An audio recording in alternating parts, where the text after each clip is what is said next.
नमस्कार. मालिकेच्या आजच्या भागामध्ये आपल्याला पाहायला मिळणार आहे की अर्णव आणि ईश्वरी दोघंही एकमेकांच्या खूप जवळ आलेले असतात. ईश्वरी अर्णवकडे पाहत असते, अर्णव ईश्वरीकडे पाहत असतो.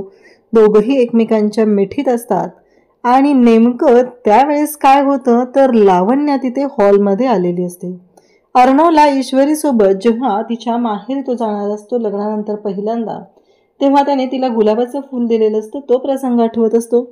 तर ईश्वरीला सुद्धा ते आठवत असतं, आपण अर्णव सरांशी किती चुकीच्या पद्धतीने वागत होतो ही गोष्ट तिला सुद्धा जाणवत असते. त्याचबरोबर इकडे अर्णव ईश्वरीकडे पाहत असतो.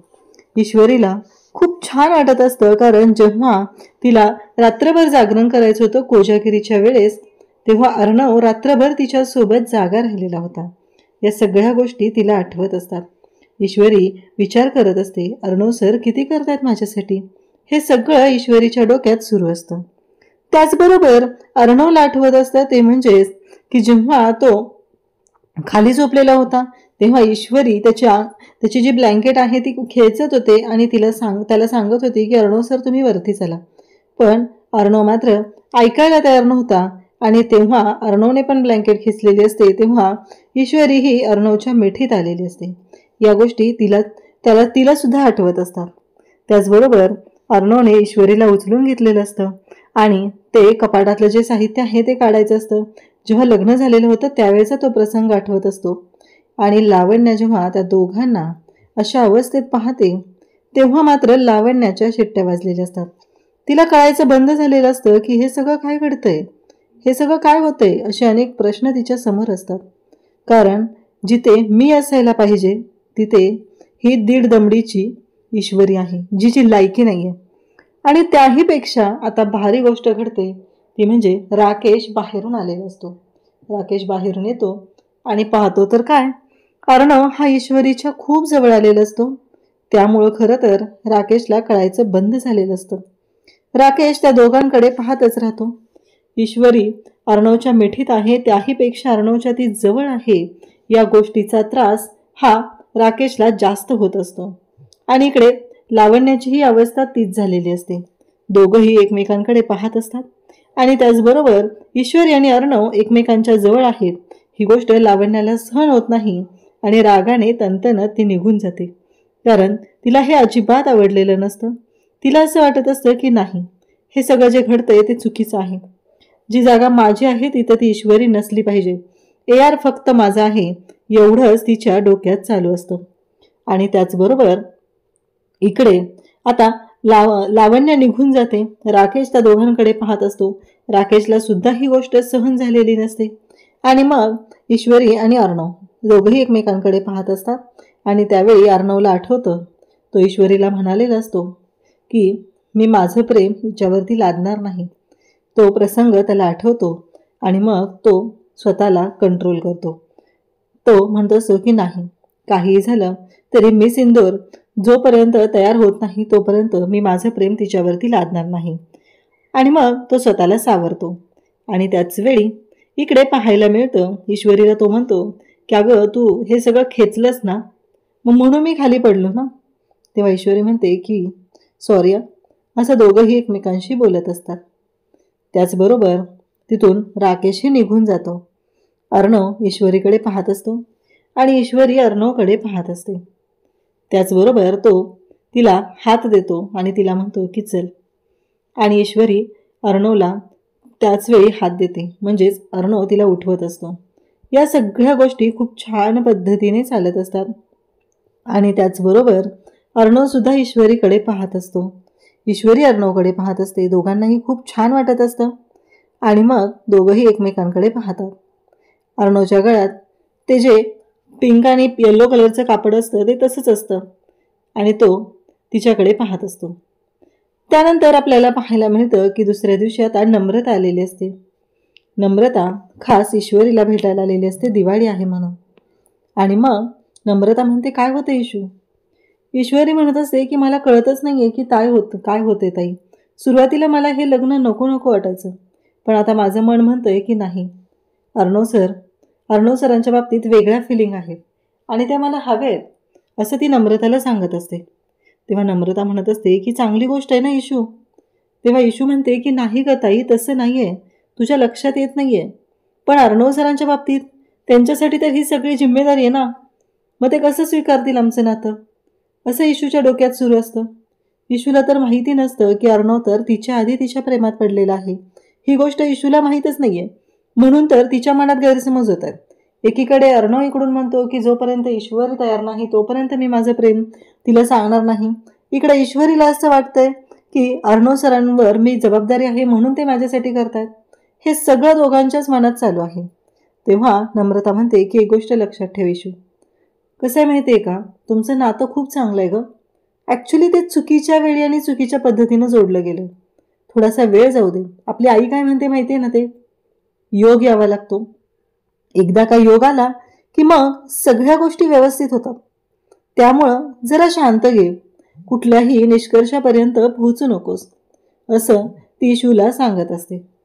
तेव्हा मात्र ईश्वरी पण खुश असते. ईश्वरी पण म्हणत असते की हो, ईश्वरीलाही ह्या गोष्टी पटलेल्या असतात आणि तिलाही तेवढाच आनंद झालेला असतो. कारण अर्णव आणि तिच्या नात्याला थोडासा तरी वेळ दिला पाहिजे असं तिचं म्हणणं आहे आणि हे नम्रताने तिला समजून सांगितलेलं असतं. त्यामुळं ही गोष्ट तिला चांगलीच पटलेली असते. त्यासोबतच नम्रता तिला सांगू लागते की हे बघ इशू, मी जे द्यायला आले होते ते राहूनच गेलं का.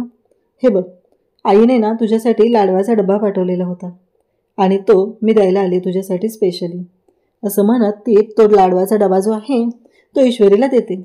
मग नम्रता म्हणते की मी आता निघते, म्हणून नम्रता निघत असते. त्याच वेळी तिथे आकाश येतो आणि आकाश म्हणत असतो की हे तुमच्या दोघींसाठी आणलं. आणि मग नंतर आकाश इकडे ईश्वरी समोर नम्रताला म्हणतो की फराळ देता येईल ते देता येईल, पण तोपर्यंत हे चॉकलेट्स दिवाळीसाठी खास. तेव्हा ईश्वरी लगेच आकाशला विचारते, हे सगळं तुम्ही कधी आणलं. तेव्हा आकाश म्हणतो की नम्रता आल्या होत्या ना तेव्हाच घेऊन आलो मी. म्हणजे आकाशच्या मनात नम्रताबद्दल काहीतरी आहे हे इशूला सुद्धा आता जाणवत आहे आणि इशू त्या दोघांशीही बोलत असते. तेव्हा नम्रता म्हणत असते की हो चालेल. त्याचबरोबर इकडे नम्रता आणि आकाश बोलत असतात. आकाश म्हणतो की मी तुम्हाला रिक्षा स्टँडपर्यंत सोडायला येतो, म्हणजे बरं पडेल ना तुम्हाला. तेव्हा इशू म्हणते की चालेल, या सोडून. आकाश आपल्या घरच्यांसाठी किती करतोय हे इशूला सुद्धा माहिती असतं, कारण तो इशूचीही तेवढीच काळजी घेत असतो. त्याचबरोबर तो नम्रताच्या बाबतीतही छान बोलतोय वागतोय, ही गोष्ट ईश्वरीलाही तेवढीच आवडलेली असते. त्यानंतर इकडे पाहायला मिळतं की ईश्वरी म्हणत असते की चालेल. मग नम्रता इकडे बोलत असते, आता तुम्ही म्हणणार रिक्षा स्टॉपपर्यंत, मग तिथे गेल्यावर रिक्षा नाही मिळणार, मग तुम्ही म्हणणार तुमचं आज काम आहे मग तिकडंच येतो सोडायला. इकडे ईश्वरी विचार करत असते आणि त्याच वेळी लावण्य आणि वल्लरी आणि ईश्वरी निघालेली असते, तर पाठीमागून राकेश येतो आणि म्हणू लागतो जिलेबी, असं म्हणत ईश्वरीच्या तो जवळ आलेला असतो. परंतु अचानक लावण्य आणि वल्लरी तिथे येतात आणि राकेश हा फोनवर बोलत तिथून निघून जातो. तेव्हा मात्र इकडे पाहायला मिळतं ते म्हणजे तो मुद्दामच तिथून फोनवर बोलत निघून गेलेला असतो. आणि त्याचबरोबर पाहायला मिळतं ते म्हणजे आता वल्लरी आणि लावण्य तिथं आलेले आहेत. त्यामुळं काहीही झालं तरीही या दोघींना त्याच्यासमोर अजिबात काहीच वाटत नसतं. राकेश तर तिथून निघून गेलेला असतो आणि ह्या दोघीजणी बोलायला सुरुवात करतात. कसं आहे माहिती आहे का, तुझी लायकी तरी आहे का, लावण्या ईश्वरीला बोलत असते, कारण ARच्या जवळ जाण्याची. कारण तू काय लायकीची आहेस ना हे चांगलंच माहिती आहे. AR आहे तो आणि तू कोण आहेस दीड दमडीची, असं ती बोलत आहे. तेव्हा मात्र ईश्वरीला वाईट वाटतं. ती म्हणत असते की तू डिझर्वच करत नाही आहे स्वतःला ARची बायको म्हणणं, कारण तुझी ती लायकी नाही आहे. AR फक्त माझा आहे. इकडे राकेश म्हणत असतो, एवढं सगळं झाले पण हिने हार नाही मानलेली अजून. AR फक्त माझा आहे आणि मी ARला मिळवणारच आहे, कारण तुझं जे नातं आहे ना त्याच्यावर जबरदस्तीनं लादलेलं आहे. हे बोलणं चाललेलं असतं. तेव्हा मात्र ईश्वरी तिथं असते. ईश्वरी म्हणत असते की एक गोष्ट लक्षात ठेवा, अर्णव सर हे माझे पती आहेत. इकडे आकाश बोलत असतो. आकाश म्हणत असतो की नाही आज काम नाही आहे, पण नम्रता मात्र म्हणत असते, नाही असेल ना काम तुमचं, मग तुम्ही परत मला म्हणणार की चला रिक्षा नाही मिळत मी सोडायला येतो. आणि दोघांचंही बोलणं चाललेलं असतं आणि आकाशही हसत असतो. तेव्हा तो म्हणतो की चालेल, बरं चला आता बसा गाडीत, सोडायला येतो. असं म्हणत तो इकडे नम्रताला गाडीत बसायला सांगत असतो. नम्रता सुद्धा गालातल्या गालात हसत असते, तिलाही खूप छान वाटत असतं. आणि इकडे ईश्वरीला आता टोमणे मारणं सुरूच असतं. तेव्हा लावण्या म्हणत असते की तू एक त्याच्यावरती ओझं आहे, लादलेलं नातं आहे, त्यामुळं ते नातं कधीच जुळू शकत नाही एवढं लक्षात ठेव, असं ती ईश्वरीला बोलत आहे. वल्लरी पण तीच म्हणत असते की तू कसं आहे माहिती आहे का, बळजबरीची सून आहेस, तसंच अर्णवची बळजबरीची बायको आहे, जबरदस्तीनं ते लग्न झालेलं आहे एवढं लक्षात ठेव. ईश्वरीला काहीच कळत नाहीये, कारण नेमकं अर्णव सुद्धा तसंच तिला बोललेलं असतो की तू जर हरवले तर मग मी काय करणार मार्केटमध्ये गेल्यावर, असं ईश्वरीला तो बोललेला असतो. आणि ईश्वरीला ते आठवतं आणि ईश्वरीला खरं तर वाईट वाटू लागतं. ती म्हणत असते की नाही बरोबर आहे यांचं. आणि ईश्वरी काहीच नाही बोलत आणि या दोघींना मात्र आता तुफान येतं. दोघीही बोलायला सुरुवात करतात ईश्वरीला आणि वाटेल त्या भाषेत बोलत असतात. त्यांना जराही वाटत नाहीये की आपण काय करतोय आणि त्या दोघीही ईश्वरीशी चुकीच्या पद्धतीने बोलत असतात. तेव्हा मात्र इकडे राकेशला आनंद झालेला असतो. राकेश म्हणत असतो की अरे वा, म्हणजे हिने अजूनही हार मानलेली नाहीये, चला काहीतरी आपल्या पत्त्यावर पडतंय, असं राकेशचं बोलणं चाललेलं असतं. त्याचबरोबर इकडे ईश्वरीला खूप वाईट वाटतं. त्या दोघीही तिथून निघून जातात आणि ईश्वरीच्या मात्र डोळ्यात पाणी आलेलं असतं. आणि तेवढ्यात अर्णव म्हणतो, चला ईश्वरीजी, माझ्याशिवाय कोणीच नाही हो तुमच्यासाठी, येतोय मी तुम्हाला खांदा द्यायला. आणि राकेश तिथं पोहोचण्याआधी तिथं पोहोचलेला असतो, तो म्हणजे अर्णव. काय झालंय मी सिंदूर, असं म्हणत ईश्वरी तिथे ईश्वरीला अर्णव विचारतो आणि चल म्हणतो आणि तो ईश्वरीला घेऊन जातो. तिथेच राकेशचा डाव संपतो आणि मग राकेशला कळायचं बंद होतं, कारण ईश्वरीला घेऊन तर अर्णव गेलेला असतो. राकेश जाणार असतो ना. राकेशला असं वाटत असतं की चला आपण जाऊया, आपण आधार देऊया. रूममध्ये घेऊन ईश्वरीला तो येतो आणि ईश्वरीला म्हणतो की काय झालंय, एवढं छान आपण दिवाळीचं डेकोरेशन केलं, एवढं सगळं करतोय आणि मग जरा तरी खुश हो ना, काय झालंय. तेव्हा ईश्वरी म्हणते की काही नाती ही जबरदस्तीने लादली जातात, काही कामं अर्धवटच राहिलेली बरी असतात, असं ती बोलत असते. अर्णवला कळत नसतं की हिला अचानक काय झालंय आणि ही असं का बोलतीये. अर्णव तिच्याकडे पाहत राहतो. तेव्हा मात्र ईश्वरी अर्णवला म्हणत असते की मी बरोबरच बोलते, कारण काही गोष्टी अशाच घडलेल्या आहेत ना. अर्णव तिच्याकडे पाहत असतो. तिच्या शब्दांचा काही त्याला अर्थ लागत नाही. तेव्हा तो म्हणतो, बाज झाला, असं नको बोलूस. आणि मग ईश्वरी म्हणत असते, बरोबरच आहे ना, चुकीचं काय आहे. अर्णव तिला म्हणतो की चल आणि तिला घेऊन जाऊ लागतो. तिला समजवत असतो की अशा पद्धतीने नको रिॲक्ट करू, कारण हे विचार करणं चुकीचं आहे असं अर्णवला वाटत असतं. मग पूर्ण अर्णवने सगळं डेकोरेशन चेंज केलेलं असतं आणि ईश्वरीला घेऊन हॉलमध्ये येतो. ईश्वरी म्हणते, हे काय आहे. तेव्हा अर्णव म्हणतो, चल हे तर सरप्राईज आहे ना तुझ्याकडे, तुझ्यासाठी, असं म्हणत तो ईश्वरीला घेऊन येतो आणि रिमोटचं बटन दाबतो आणि ईश्वरीला म्हणतो, हे बघ. म्हणजे अर्णवने सगळं लाइटिंग चेंज केलेलं असतं, सगळं डेकोरेशन चेंज केलेलं असतं. आणि तो ईश्वरीला म्हणतो की तुला ते येलो आणि पिंक कलरचं कॉम्बिनेशन आवडलं नव्हतं ना कपड्याचं, म्हणून हे स्पेशल डेकोरेशन केलं मी तुझ्यासाठी. एका क्षणात रिमोटचं बटन जसं प्रेस करावं तशा पद्धतीने इकडे ईश्वरीच्या चेहऱ्यावरही जसं लाइटिंग ऑन झालेलं आहे तसं ईश्वरीच्या चेहऱ्यावरही तेवढाच आनंद झालेला असतो. आणि अर्णव म्हणत असतो की कसं वाटलं.